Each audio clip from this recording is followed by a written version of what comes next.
आपल्या या पुरोगामी महाराष्ट्रामध्ये ज्यांनी भारत देशाच्या स्वातंत्र्यासाठी आपल्या प्राणाची शहीदी दिली असे प्रथम स्वातंत्र्य सेनानी टिपू सुलतान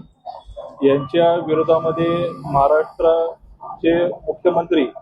देवेंद्र फडणवीस यांनी चेतावणी करून भाषण देऊन जाणीवपूर्वक हेतुपुरस्सरपणे महाराष्ट्र या पुरोगामी महाराष्ट्राचे ज्यांच्यावर कायद्याने बंधन आहे की कायदा व सुव्यवस्था अबाधित ठेवायचं जाणीवपूर्वक चेतावणी करून भाषण देऊन खोटा इतिहास सांगून प्रथम स्वतंत्र टिपू सुलतान याच्या विरोधामध्ये की त्यांनी हजारो लाखो हिंदूंना मारले आहे असे भाषण करून देवेंद्र फडणवीस यांनी जाणीवपूर्वक दंगली घडवण्याचा प्रयत्न केला आणि याचाच आधार घेऊन काही समाजकंटक आपल्या पुणे शहरामध्ये बीजेपीचे पदाधिकारी व त्यामध्ये पतित पावन संघटनेचे काही समाजकंटक यांनी काँग्रेस भवनच्या विरोधात बाहेर येऊन त्यांच्या काँग्रेसच्या विरोधामध्ये घोषणाबाजी करून प्रथम स्वतंत्र टिपू सुलतान यांची प्रतिमाची विटंबना केली आहे। त्यांच्या फोटोवर स्प्रे मारून तो फोटो जाळून त्या फोटोवर नाचण्याचा यांनी प्रयत्न केला आहे। म्हणून या विरोधामध्ये आम्ही सुद्धा मी ॲडव्होकेट तौसिफ शेख आम्ही सुद्धा हिंदू आहोत। हिंदू म्हणजे कुठली जात नाही हे सुप्रीम कोर्टाने स्पष्टपणे सांगितलेलं आहे। हिंदू म्हणजे वे ऑफ लिव्हिंग आणि या ठिकाणी आमची ताई स्वाती ताईच्या नेतृत्वामध्ये आम्ही या ठिकाणी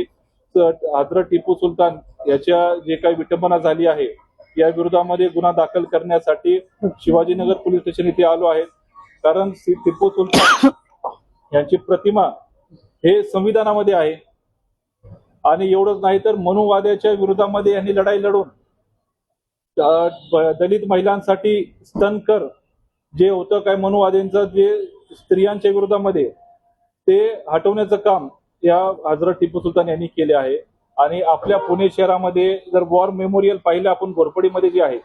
त्या ठिकाणी सुद्धा हजरत टिपू सुलतान यांची प्रतिमा आहे। तर जाणीवपूर्वक हे स्वातंत्र्यासाठी देशाच्या लढाईसाठी त्यांनी आपल्या प्राणाची आहुती दिली